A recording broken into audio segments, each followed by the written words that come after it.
Good evening. ఇది pimple and acne treatment. First sitting అనమాట.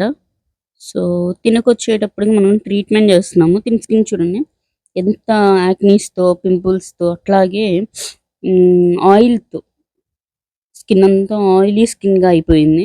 So, ఈ ట్రీట్మెంట్‌లో ఫస్ట్ సిట్టింగ్‌కి చాలా రిజల్ట్స్ ఉంటుంది. ఇది before video. So, after video కూడా చాలా రిజల్ట్స్ ఉంటుంది. ఇప్పుడు ఆఫ్టర్ వీడియో వస్తుంది. సో, ఈ వీడియోలో చూడండి మీకు ఎంతవరకు క్లియర్ చేశాను అన్నది. ఇది 1 సిట్టింగ్‌కి ఫస్ట్ సిట్టింగ్. ఇట్లాంటిది సిట్టింగ్‌కి చాలా వరకు రికవర్ అవుతుంది. సో, అది కూడా అప్డేట్ చేస్తా ఉంటాను. 1 సిట్టింగ్, 2 సిట్టింగ్స్‌లో క్లియర్ అయ్యేంత చిన్న ప్రాబ్లమ్ అయితే కాదు. అలాగే ఇది ఫేషియల్ కాదు, treatment. Pimple treatment, acne treatment. So, before, after photos పెట్టడం జరిగింది. ఈ వీడియో మీకు నచ్చినట్లయితే సబ్స్క్రైబ్ మీ. Thank you.